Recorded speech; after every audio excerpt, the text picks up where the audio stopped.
இன்னைக்கு நம்ம பார்க்க போற படத்தோட பேரு ஃபைனல் கேர்ள். 2015ல ரிலீஸ் ஆன படம். இந்த படத்தோட ஒன்லைனர பத்தி சொல்லணும்னா, இதுவரைக்கும் நம்ம சேனல்ல ஏகப்பட்ட சீரியல் கில்லர் படம் பார்த்திருப்போம். அந்த படத்துல எல்லாமே எதுவுமே தெரியாத அப்பாவி மக்கள ஏதோ ஒரு சீரியல் கில்லர் கடத்திட்டு போய் ரொம்பவே கொடூரமா கொலை பண்ணியிருப்பாங்க. ஆனா இந்த படத்துல மத்தவங்கள கடத்திட்டு போய் கொலை பண்ற சீரியல் கில்லரையே ஒரு சின்ன பொண்ணு கதற விடுவா. இதுக்கு மேல ஒன்லைனர சொன்னா இந்த படத்தோட சுவாரஸ்யம் கெட்டு போயிடும்ன்றதால நேரா நம்ம படத்துக்குள்ள போயிடலாம். இப்பதான் நம்ம சேனல்ல புதுசா பார்க்குறீங்கன்னா மறக்காம சப்ஸ்கிரைப் பண்ணிக்கோங்க. வீடியோ கடைசி வரைக்கும் பார்த்துட்டு பிடிச்சிருந்தா லைக்கும் பண்ணிருங்க.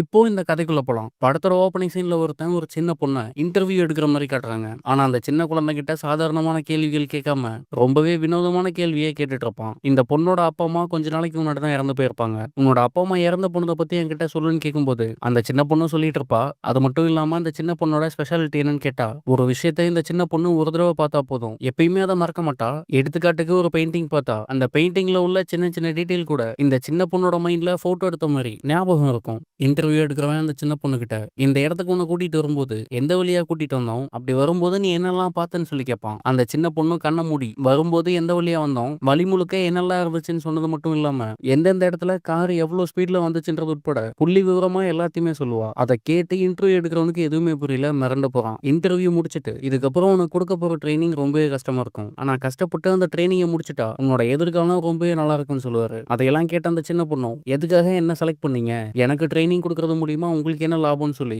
சின்ன பொண்ணாவே இருந்தாலும் ரொம்ப புத்திசாலித்தனமா ஒரு கேள்வி கேட்பா. அதுக்கு அந்த இன்டர்வியூ எடுக்கிறவனும், நான் ஒன்றும் தனியாள் கிடையாது, நான் ஒரு ஏஜென்சியில இருக்கேன். அது மட்டும் இல்லாம உன்னோட அப்பா அம்மாவை எப்படி கொலை பண்ணாங்களோ அதே மாதிரி கொஞ்ச நாளைக்கு முன்னாடி என்னோட மனைவியையும் குழந்தையையும் கொண்டிருக்காங்க. அதனால அந்த மாதிரி ஒரு கேவலமான ஆளுங்க இந்த உலகத்துல வாழ்றதுக்கு தகுதியே இல்லை. அவங்க எல்லாரையுமே தேடி கண்டுபிடிச்சு போட்டு தள்ளுறதுதான் நம்ம ஏஜென்சியோட ஒரே வேலை. கண்டிப்பா ட்ரைனிங் முடிச்சு வரும்போது உனக்கு இதெல்லாம் புரியும்னு சொல்லுவாரு. அந்த சின்ன பொண்ணுக்கு ட்ரைனிங்கும் ஆரம்பிக்குது. சின்ன பொண்ணுன்றதெல்லாம் அந்த வயசுக்கான ட்ரைனிங் தான் இருக்கும். பிசிக்கலா எந்த ட்ரைனிங்கும் இல்லாம அறிவை கூர்மைப்படுத்துற மாதிரி தான் எல்லா ட்ரைனிங்கும் இருக்கும். கட் பண்ணி 12 வருஷத்துக்கு அப்புறம் காட்டுறாங்க. அந்த சின்ன பொண்ணு வளர்ந்து ஒரு டீனேஜ் வயசையும் அடைஞ்சிட்டா. இந்த பொண்ணோட பேரு வெரோனிகா. அந்த பொண்ணை ஒரு காட்டு பகுதிக்குள்ள கூட்டிட்டு வந்து, இதுக்கப்புறம் தான் உனக்கு இன்னும் கடுமையான ட்ரைனிங் எல்லாம் கொடுக்க போறோம், ரெடியா இருன்னு சொல்லிட்டு அவ போட்டிருந்த ஷூவை கழட்டிட்டு இந்த அடர்ந்த காட்டுக்குள்ள உனக்கு உதவி பண்றதுக்கு யாருமே இருக்க மாட்டாங்க. அது மட்டும் இல்லாம உன்கிட்ட எந்த ஆயுதமும் கிடையாது. உன்னோட திறமையை மட்டுமே வச்சு இங்க இருந்த விலங்குகள் எல்லாத்தையுமே சமாளிச்சுட்டு உயிரோட வெளியில வரணும்னு சொல்லுவான். வெரோனிகாவும் ரொம்பவே சூப்பரா அந்த ட்ரைனிங்கை முடிச்சு எந்த விலங்கு கிட்டயும் மாட்டிக்காம உயிரோட அந்த காட்டை விட்டு வெளியில வந்து அந்த ட்ரைனிங்கை முடிக்கிறா. எல்லாத்தையும் பண்ணி முடிச்சுட்டு தன்னோட ட்ரெயினர் கிட்ட வந்து,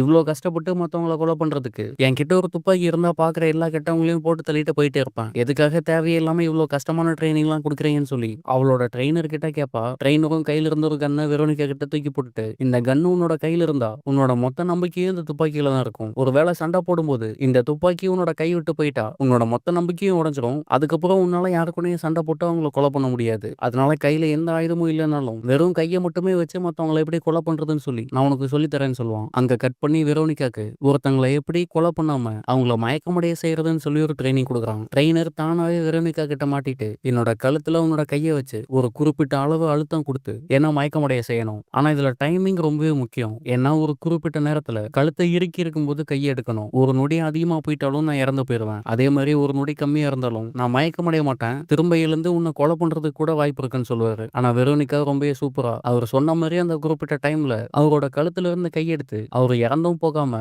அதே நேரம் மயக்கமடையவும் செய்வா. இதுக்கு அடுத்த ட்ரைனிங் தான் ரொம்ப முக்கியமான ட்ரைனிங். ஏன்னா ஒரு ட்ரிங்கை ஹீரோயினுக்கு குடிக்க வைக்கிறாங்க. இந்த ட்ரிங்கை குடிச்சதுக்கு அப்புறமா யாராலையும் போய் பேச முடியாது. அது மட்டும் இல்லாம அந்த ட்ரிங்கோட சைட் எஃபெக்டா அவங்களுக்கு நிறைய இல்லூஷனும் வரும். அவங்களோட ஆள் மனசுல எதை பத்தி பயப்படுறாங்களோ அவங்க பயப்படுற விஷயம் அவங்களோட கண்ணு முன்னாடி வந்து நிக்கிற மாதிரி பயங்கரமான இல்லூஷன் எல்லாம் வந்துட்டு இருக்கும். அப்படிப்பட்ட ஒரு ட்ரிங்கை வெரோனிகா கொடுத்து கை கால்னு எல்லாத்தையுமே கட்டி போட்டு ட்ரெயினர் அவகிட்ட நிறைய கேள்விகள் கேட்பாரு. அதுக்கும் வெரோனிகா போய் பேச முடியாம உண்மையை மட்டுமே சொல்லுவா. அது மட்டும் இல்லாம வெரோனிகாக்கு ஏகப்பட்ட இல்லூஷன் வரும். சின்ன வயசுல நடந்த மோசமான விஷயங்கள். அது மட்டும் இல்லாம தனக்கு ட்ரைனிங் கொடுத்துட்டு இருக்க இந்த ட்ரெயினர் மேலேயே வெரோனிகாக்கு கிரஷ் வரும் வரையெல்லாம் தோணும். ஆனா எப்படியோ ஒரு வழியா ரொம்ப கஷ்டப்பட்டு அந்த ட்ரைனிங்கை முடிக்கிறா. அங்க கட் பண்ணி ஒரு ஹோட்டல்ல 4 டீனேஜ் பசங்க பேசிட்டு இருக்க மாதிரி காட்டுறாங்க. அவங்க கேங்ல ஒரு பொண்ணு இருப்பா. அந்த பொண்ணு இந்த கேங்ல இருக்க இன்னொருத்தனும் லவ் பண்ணிட்டு இருப்பாங்க. அதே நேரம் அந்த ஹோட்டலுக்குள்ள இன்னொரு பொண்ணு உள்ள வரதை பார்த்துட்டு இந்த கேங்கோட லீடர் அந்த பொண்ணு கிட்ட போய் கடலை போட்டு அந்த பொண்ணை கரெக்ட் பண்ணி 4 பேருமே சேர்ந்து அந்த பொண்ணை கூப்பிட்டுட்டு கார்ல போவாங்க. ஆனா அந்த கேங்ல இருந்த கேர்ள் ஃப்ரெண்டை இங்கே வெயிட் பண்ணுன்னு சொல்லிட்டு 4 பேருமே சேர்ந்து அந்த பொண்ணை கூப்பிட்டுட்டு கார்ல போவாங்க. இந்த கேர்ள் ஃப்ரெண்டுக்கு எதுவுமே புரியாம அமைதியா அங்கேயே உட்காந்துருப்பா. அதே நேரம் கட் பண்ணி கார்ல கூட்டிட்டு போன பொண்ணை ஒரு காட்டு பகுதியை கூட்டிட்டு போய் அந்த இடத்துல யாருமே இல்லைன்றதை கன்ஃபார்ம் பண்ணிட்டு கையில கத்தி கோடாரின்னு ஏகப்பட்ட ஆயுதங்கள் எடுத்துட்டு அந்த பொண்ணை காட்டுக்குள்ள ஓட விட்டு ஏதோ மிருகத்தை வேட்டையாடுற மாதிரி 4 பேருமே சேர்ந்து ரொம்ப கொடூரமா அந்த பொண்ணை கொலை பண்றாங்க. இவனுங்க 4 பேரையும் பார்த்தாலே தெரியுது ஏதோ பணக்கார வீட்டு பசங்கன்னு. பணம் இருக்குன்ற திமிர்ல நாங்களும் ஒரு பெரிய சீரியல் கில்லர் ஆகணுன்ற ஆசையில அப்ப அப்பாவியான பொண்ணுங்கள இந்த காட்டுப்பகுதிக்குள்ள கூட்டிட்டு வந்து வேட்டையாடி கொல்றதுதான் இந்த பசங்களோட முழு நேர வேலையே. அதே நேரம் கட் பண்ணி இந்த பசங்க கொஞ்ச நேரத்துக்கு முன்னாடி இருந்த அந்த ஹோட்டலுக்கு வெளியில ஹீரோயினும் ட்ரெயினரும் இருக்காங்க. ட்ரெயினர் ஹீரோயின் கிட்ட அந்த கார்ல போனா 4 பசங்க தான் நம்மளோட விக்டிம். ஆனா அவனுங்க கிட்ட போய் நம்ம டைரக்டா பேச முடியாது. அதனால இந்த ஹோட்டலுக்குள்ள அந்த கேங்க சேர்ந்த ஒருத்தனோட கேர்ள் ஃப்ரெண்ட் உள்ள இருப்பா. அவ கிட்ட போய் எப்படியாவது பேசி அந்த 4 பேரை பத்தின டீட்டெயில கலெக்ட் பண்ணி அவங்க கூட எப்படியாவது பேசுறதுக்கு முயற்சி பண்ணுன்னு சொல்லுவாரு. வெரோனிகாவும் சரின்னு சொல்லிட்டு நேரா அந்த ஹோட்டலுக்குள்ள வந்து அந்த கேர்ள் ஃப்ரெண்ட் கூட கொஞ்சம் பேச ட்ரை பண்றா. அந்த பொண்ணும் ஹீரோயின் கூட நல்லாவே பேசுறா. அப்படி பேசிட்டு இருக்கும்போது அந்த பொண்ணு வெரோனிகாவை பார்த்து நீ யாரையாவது லவ் பண்றேன்னு சொல்லி கேட்பாங்க. அதுக்கு ஹீரோயினும் தன்னோட ட்ரெயினர் பத்தி சொல்லி எனக்கு அவன் மேல ஒரு க்ரஷ் இருக்கு. ஆனா என்ன பிரச்சனைனா என்னோட அவன் ரொம்பவே வயசு அதிகம். அதனாலதான் நான் லவ் பண்றதை அவன் கிட்ட சொல்றதுக்கு கொஞ்சம் தயக்கமா இருக்குன்னு சொல்லும்போது அந்த கேர்ள் ஃப்ரெண்டும் கொஞ்சம் கூட யோசிக்காம லவ் பண்றதுக்கு வயசு ஒரு தடையே கிடையாது. எந்த வயசுல வேணாலும் லவ் வரலாம். அதுல எந்த தப்புமே கிடையாது. உனக்கு பிடிச்சிருக்குன்னா அந்த ட்ரெயினர் கிட்ட டைரக்டாவே சொல்லு. அதுல எந்த தப்புமே இல்லைன்னு சொல்லுவா. அதுக்கப்புறம் ஹீரோயின் அந்த பொண்ணு கூட பேசி கொஞ்சம் பேசி அந்த 4 பசங்கள பத்தின கொஞ்சம் டீட்டெயிலும் கலெக்ட் பண்ணிட்டு அங்கிருந்து வந்துருவா. கேர்ள் ஃப்ரெண்ட் சொன்னதை வச்சு பார்க்கும்போது தங்களோட விக்டிம் இந்த ஹோட்டல் மூலியமா தான் கரெக்ட் பண்றாங்கன்றது ஹீரோயினுக்கும் தெரிய வருது. அதனால அடுத்த நாள் நல்லா ட்ரெஸ் பண்ணிட்டு அந்த 4 பசங்க பாக்குற மாதிரி மறுபடியும் அந்த ஹோட்டலுக்குள்ள போய் வெயிட் பண்ணிட்டு இருப்பா. அந்த பசங்களே தானா வந்து நம்ம கிட்ட பேசணும்னு சொல்லி வெயிட் பண்ணிட்டு இருப்பா. ஹீரோயின் நினைச்ச மாதிரியே அந்த கேங்ல இருந்த ஒருத்தன் மத்த பொண்ணுங்க மாதிரி நினைச்சு ஹீரோயின் கிட்ட பேசி எப்படியாவது அந்த ஹோட்டல்ல இருந்து அந்த காட்டு பகுதியை கூட்டிட்டு போய் ஓட விட்டு வேட்டையாடி கொலை பண்ணலாம்னு சொல்லி ஹீரோயின் கிட்ட ஏகப்பட்ட பிட்டுகளை போட்டுட்டு இருப்பான். ஆனா ஹீரோயின் வெயிட் பண்ணதே அவனுக்கு வந்து பேசணுன்றதுக்காக தானே. உடனே சரின்னு சொல்லி அவனுங்களோட கிளம்பி கார்ல போவாங்க. கார்ல போயிட்டு இருக்கும்போது சிங்கம் வேட்டையாடுறதெல்லாம் நேர்ல பாத்திருக்கியா? எங்களுக்கெல்லாம் அதை பார்க்கும்போது எப்படியாவது அந்த சிங்கம் அந்த மானை பிடிச்சு கொலை பண்ணிடணும்னு சொல்லி ரொம்பவே ஆர்வமா இருக்கும்னு சொல்லுவாங்க. அதாவது இன்டைரக்டா உன்னையும் அதே மாதிரி நீ ஓட விட்டு கொலை பண்ண போறன்றத மறைமுகமா சொல்லுவானுங்க. ஆனா ஹீரோயினுக்கு அது புரிஞ்சும் புரியாத மாதிரி ரொம்பவே அமைதியா அவங்களோட கார்ல போயிட்டு இருப்பாங்க. அப்படி போயிட்டு இருக்கும்போது அந்த ரோட் சைட்ல நிறைய இடத்துல போஸ்ட் பாக்ஸ் இருக்கும். கையில ஆளுக்கு ஒரு கட்டை எடுத்து போற வழியில இருக்க எல்லா போஸ்ட் பாக்ஸையும் அடிச்சு நொறுக்கிட்டு போயிட்டு இருப்பானுங்க. அது மட்டும் இல்லாம ஹீரோயினோட கையிலயும் ஒரு கட்டையை கொடுத்து நீயும் எங்களை மாதிரி இந்த போஸ்ட் பாக்ஸ் எல்லாம் அடிச்சு நல்லா என்ஜாய் பண்ணிட்டு வான்னு சொல்லுவாங்க. ஹீரோயினே இவனுக்கு மேல இருக்க எல்லா கோவத்தையும் அந்த போஸ்ட் பாக்ஸ் மேல காட்டி அந்த வழியில இருந்த எல்லா போஸ்ட் பாக்ஸையும் அடிச்சு நொறுக்கிட்டு கார்ல போயிட்டு இருப்பாங்க. அந்த காட்டு பகுதிக்குள்ள கொஞ்சம் தூரம் கார் ஓட்டிட்டு வந்து இவனுங்க வழக்கமா மத்த எல்லாரையுமே கூட்டிட்டு வந்து கொலை பண்ற இடத்துக்கும் வரானுங்க. அந்த இடத்துல ரொம்ப பழைய சோஃபா ஒண்ணு இருக்கும். அதுல போய் எல்லாருமே உட்காந்துட்டு கையில இருந்து ஒரு சரக்கு பாட்டில் எடுத்து எல்லாருமே குடிக்க ஆரம்பிக்கிறானுங்க. அது மட்டும் இல்லாம அந்த பாட்டில் இருந்த சரக்கு எல்லாமே ஹீரோயின் தான் கிளாஸ்ல ஊத்தி கொடுக்கணும்னு வேற சொல்லுவானுங்க. ஹீரோயின் இந்த சான்ஸை பயன்படுத்தி அவளோட பேக்ல வச்சிருந்த உண்மையை மட்டுமே பேசக்கூடிய அந்த கெமிக்கலை இந்த சரக்குல கலந்து எல்லாருக்குமே கொடுப்பா. ஆனா அந்த கேங்கோட லீடர் மட்டும் குடிக்க மாட்டேன்னு சொல்லிடுவான். ஆனா மத்த 3 பேருமே அந்த ட்ரிங்க் குடிக்கிறானுங்க. ட்ரிங்க் குடிச்சு முடிச்சதுக்கு அப்புறம் நம்ம ஒரு கேம் விளையாடலாம்னு சொல்லி ட்ரூத் ஆர் டேர் கேம் விளையாடணும்னு சொல்றானுங்க. ஹீரோயினும் சரின்னு சொல்லுவாங்க.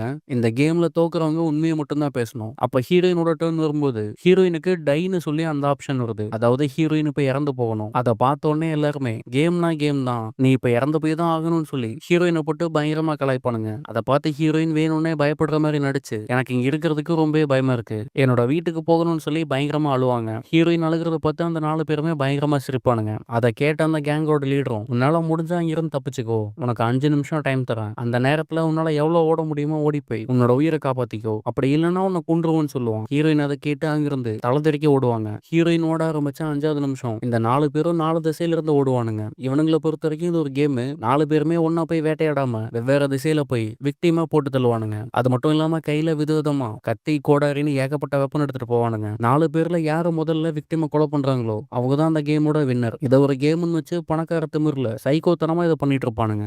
இப்ப கேமும் ஆரம்பிச்சிருச்சு. 4 பேரும் 4 திசையில போய் ஹீரோயினை தேட ஆரம்பிக்கிறானுங்க. ஆனா அதே நேரம் இந்த கேங்கோட லீடரை தவிர மத்த 3 பேருமே ஹீரோயின் கலந்த அந்த உண்மையை மட்டுமே பேசக்கூடிய ட்ரிங்கை குடிச்சிருப்பானுங்க. அந்த ட்ரிங்கை குடிச்சதுனால அவனுங்களுக்கு ஏகப்பட்ட இல்யூஷன் வரும். அந்த கேங்ல டேனியல்னு ஒருத்தர் இருப்பான். அவனுக்கு கரடினா பயம் போல. அதனால 2 கரடிகள் வந்து இவனை கொலை பண்ற மாதிரி அவனுக்கு தெரியும். அதை பார்த்து பயந்து கையில வச்சிருந்த கோடாரி வச்சு அந்த கரடியை வெட்டி கொல்லணும்னு சொல்லி காத்துலயே சுத்திட்டு இருப்பான். ஆனா அவனோட கண்ணுக்கு மட்டும்தான் அது கரடியா தெரியுதே தவிர அவனை சுத்திலும் வேற எந்த மிருகமும் இல்ல. ஒரு கட்டத்துல ஒரு சின்ன கரடி வந்து டேனியலை கொல்றதுக்காக பக்கத்துல வரும். ஆனா அவனுக்கு மட்டும்தான் அது கரடியா தெரியும். உண்மையா வந்தது நம்ம ஹீரோயின் தான். நேரா வந்து டேனியலோட கையில இருந்த கோடாரியை பிடுங்கி அவனோட நெஞ்சிலேயே குத்தி கொலை பண்றா. அடுத்து 2வது தான் நெல்சன் ஒருத்தர் இருப்பான். அவனோட இல்யூஷன்ல நிறைய பேர் மாஸ்க் போட்டு வந்து அவனை கொலை பண்றதுக்காக முயற்சி பண்ணுவாங்க. அவங்க கிட்ட இருந்து தப்பிக்கணும்னு சொல்லி கையில வச்சிருந்த கட்டை எடுத்து அவங்களோட சண்டை போட்டுட்டு இருப்பான். அதே நேரம் ஹீரோயின் அங்க வந்து நெல்சன் பண்ற கிறுக்குத்தனத்தை எல்லாம் வேடிக்கை பார்த்துட்டு இருப்பாங்க. ஒரு கட்டத்துல நெல்சனோட அம்மா வந்து நீ பண்றது எல்லாமே தப்பு, தயவு செஞ்சு நீ பண்ணிட்டு இருக்க எல்லா தப்பையும் இதோட நிறுத்திக்கோன்னு சொல்லும்போது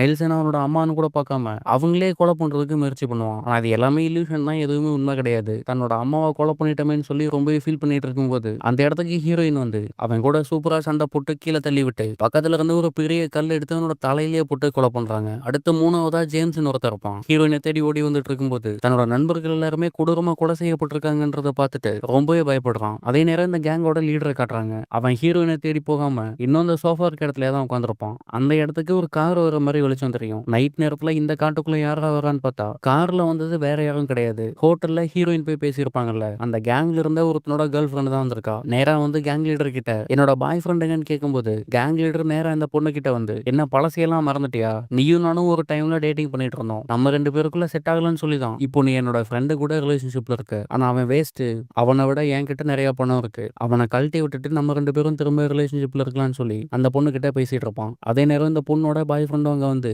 தன்னோட ஃப்ரெண்டே நம்ம கேர்ள் ஃப்ரெண்ட் கிட்ட தப்பா நடந்துக்க முயற்சி பண்றதை பார்த்துட்டு பயங்கர கோவத்துல ஓடி வந்து கேங் லீடரோட மூக்கிலேயே ஒரு குத்து விட்டு கீழே தள்ளி விடுறான். அடி வாங்கிட்டு திரும்ப கேங் லீடர் எழுந்து நம்மள மாதிரி ஆளுங்களுக்கு இந்த லவ் கேர்ள் ஃப்ரெண்ட்லாம் சுத்தமா செட் ஆகாது, ஒழுங்கா இவளை கழட்டி விட்டுருன்னு சொல்லுவான். அதை கேட்ட பாய் ஃப்ரெண்டோ பயங்கர கோவத்துல நான் இவ்வளவு உண்மையா லவ் பண்றேன், அப்படியெல்லாம் கழட்டி விட முடியாதுன்னு சொல்லி கோவத்துல பயங்கரமா கத்துவான். அதை கேட்ட கேங் லீடர் ரொம்பவே கூலா நீ இந்த பொண்ணை லவ் பண்றது உண்மையா இருந்தா நம்ம இந்த காட்டுக்குள்ள தினமும் என்ன பண்ணிட்டு இருக்கோன்றத அந்த பொண்ணு கிட்ட சொல்லு, அதுக்கப்புறமும் இந்த பொண்ணு உன்னை லவ் பண்ணுதான்னு பாக்கலாம்னு சொல்லுவான். அதை கேட்ட பாய் ஃப்ரெண்ட் இன்னும் கோவப்பட்டு கேங் லீடரை போட்டு பயங்கரமா அடிப்பான். அதுக்கப்புறம் திரும்ப தன்னோட கேர்ள் ஃப்ரெண்ட் கிட்ட போய் இவன் சொல்ற எதையுமே நம்பாத, நான் உன்னை ரொம்பவே லவ் பண்றேன், எந்த காரணத்தை கொண்டு நான் உன்னை விட்டு போக மாட்டேன்னு சொல்லி கேர்ள் ஃப்ரெண்டா கட்டி பிடிக்க போவான். ஆனா அந்த பொண்ணு பாய் ஃப்ரெண்டோட கழுத்து நெரிச்சு கொலை பண்ற மாதிரி தெரியும். என்னன்னு பார்த்தா இங்க இருந்தது கேர்ள் ஃப்ரெண்டே கிடையாது, நம்ம ஹீரோயின் தான். இவன் குடிச்ச ட்ரிங்க்னால இப்ப நடந்த எல்லாமே ஒரு ரிலேஷன் மாதிரி தெரிஞ்சிருக்கும். ரொம்பவே சூப்பரா பாய் ஃப்ரெண்ட் கூட சண்டை போட்டு அவனை கீழே தள்ளி விட்டு கழுத்து நெரிச்சு கொலை பண்றா. இப்ப 3 பேருமே இறந்து போயிட்டாங்க. மீதம் உள்ளது கேங் லீடர் மட்டும்தான். தன்னோட இறந்து போன நண்பர்களோட பாடி எல்லாம் பார்த்துட்டு ஃபீல் பண்ணுவான்னு பார்த்தா சைக்கோத்தனமா சிரிப்பான். என்ன சொல்றான்னா இது வரைக்கும் நாங்க கடத்திட்டு வந்து கொலை பண்ண எந்த ஒரு பொண்ணும் எங்களுக்கு இவ்வளோ டஃப் கொடுத்தது இல்ல, எனக்கு நிகரான திறமை கொண்ட ஒரு பொண்ணை கொலை பண்றதுக்கு நான் ரொம்பவே பெருமைப்படுறேன், எங்க இருந்தாலும் ஒழுங்கா என் முன்னாடி வந்துட்டு நான் உன்னை கொல்ல போறேன்னு சொல்லி சைக்கோத்தனமா சிரிப்பான். ஆனா ஹீரோயின் அதை பார்த்து கொஞ்சம் கூட பயப்படாம நேரா அந்த கேங் லீடர் முன்னாடி வந்து நிக்கிறா. ஹீரோயினை பார்த்துட்டு கேங் லீடர் நம்ம 2 பேரும் சண்டை போட போறோம், சண்டையோட முடிவுல யாரோ ஒருத்தர் மட்டும்தான் உயிரோட இருந்து போக முடியும், அதனால நம்ம 2 பேரும் கடைசி ஒரு கேம் விளையாடலாம், என் கிட்ட உனக்கு ஏதாவது கேள்வி கேட்கணும்னா தாராளமா கேட்கலாம், அதே மாதிரி நானும் கேள்வி கேட்பேன், ஆனா உண்மையை மட்டும்தான் சொல்லணும், எந்த காரணத்தை கொண்டு பொய் சொல்லக்கூடாதுன்னு சொல்லும்போது ஹீரோயினும் சரின்னு சொல்றாங்க. கேள்வி கேட்க ஆரம்பிக்க போறது ஹீரோயின் தான். ஹீரோயின் என்ன கேட்கறாங்கன்னா இது வரைக்கும் இந்த காட்டு பகுதிக்கு எத்தனை பேரை கடத்திட்டு வந்து கொலை பண்ணிருப்பீங்கன்னு சொல்லி கேட்பாங்க. இப்ப வேற வழியே இல்ல, கேங் லீடர் உண்மையை மட்டும் தான் சொல்லி ஆகணும். அதை கேட்ட கேங் லீடரும் இது வரைக்கும் 20ல இருந்து 25 பொண்ணுங்களை இங்க கூட்டு வந்து கொலை பண்ணிருப்போம், கணக்குல நான் கொஞ்சம் வீக்கு, அதனால கொஞ்சம் அதிகமா கூட போய் இருக்கிறதுக்கு வாய்ப்பு இருக்குன்னு சொல்லுவான். இப்ப திரும்ப கேங் லீடர் ஹீரோயினை பார்த்து கேள்வி கேட்பான். என்ன கேட்கறான்னா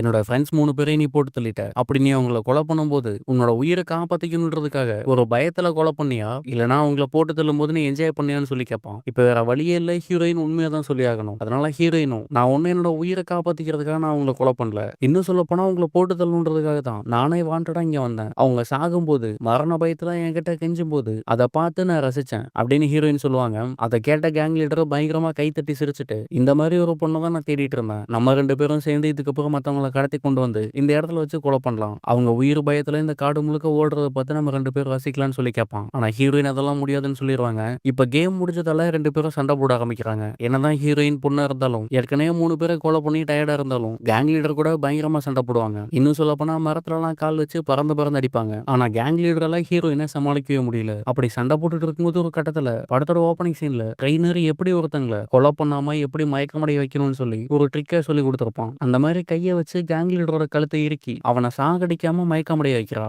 கேங் லீடர் மயக்கத்துல இருக்கும்போது ஹீரோயின் வச்சிருந்தா உண்மை பேசுற கெமிக்கல கேங் லீடரோட வாயில ஊத்தி விடுறா. திரும்ப அவன் கண் முழிச்சு பார்க்கும்போது அவனுக்கு ஏகப்பட்ட இல்லூஷன் வரும். இது வரைக்கும் அவன் குடும்ப பண்ணி கொலை பண்ண எல்லாருமே திரும்ப அவனை விரட்டிட்டு வந்து கொலை பண்ற மாதிரி தோணும். ஆனா கொஞ்சம் சுயநினைவுக்கு வந்து உண்மையா என்ன நடக்குதுன்னு பார்க்கும்போது ஹீரோயின் அவனோட கழுத்துல ஒரு கயிறு கட்டி தூக்கு போடுற மாதிரி பண்ணிருப்பாங்க. அது மட்டும் இல்லாம ஒரு சின்ன கட்டை மேலதான் நின்றுட்டு இருப்பான். கேங் லீடர் கொஞ்சம் அசைஞ்சா கூட கழுத்துல கட்டப்பட்டிருக்க கயிறு இறுக்கி அவன் இறந்து போயிடுவான். இப்பதான் அவனுக்கு உயிர் பயம் வருது. ஹீரோயின் கிட்ட பயங்கரமா கெஞ்சுவான். இதுக்கப்புறம் நான் யாரையுமே கொலை பண்ண மாட்டேன், உனக்கு வேணும்னா சொல்லு, நான் இது வரைக்கும் பண்ண எல்லா தப்பையும் ஒத்துக்கிட்டு ஜெயிலுக்கு போக கூட தயார், ஆனா என்னை எப்படியாவது இங்க இருந்து உயிரோட விட்டுருன்னு சொல்லி பயங்கரமா கெஞ்சுவான். இது வரைக்கும் மத்தவங்க உயிர் பயத்துல கத்துறதையும் என்ன உயிரோட விட்டுருங்கன்னு சொல்லி இவன் கிட்ட கெஞ்சினதையும் பார்த்து ரசிச்சவன் முதலா தன்னோட உயிருக்காக ஹீரோயின் கிட்ட பயங்கரமா கெஞ்சுவான். அவன் அப்படி கெஞ்சிட்டு இருக்கும்போது அவனோட இல்லூஷன்ல முதல்ல அவன் கொலை பண்ண பொண்ணு ஏஞ்சல் மாதிரி பறந்து அவன் பக்கத்துல வர்ற மாதிரி தெரியும். அந்த பொண்ணு கிட்ட மாட்டக்கூடாதுன்னு சொல்லி அவன் நின்றுட்டு இருந்த அந்த சின்ன கட்டையில இருந்து கால் எடுத்துருவான். அதனால கழுத்துல இருந்த கயிறு இறுக்கி அதே இடத்துல அவன் இறந்து போறான். கேங் லீடர் இறந்து அங்க தொங்கிட்டு இருக்கும்போது போகுது. ட்ரெயினர் கையில ஒரு ஸ்னைப்பர் கன்னோட வந்து நிப்பான். இவ்ளோ நேரமா ஹீரோயின் இந்த 4 பேரையும் கொலை பண்ணத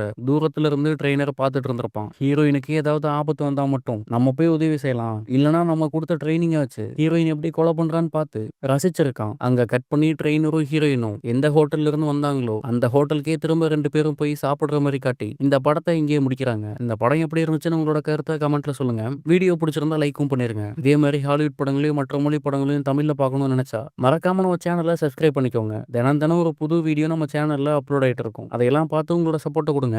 நாளைக்கு இன்னொரு நல்ல வீடியோல உங்களை பார்க்குறேன். நன்றி.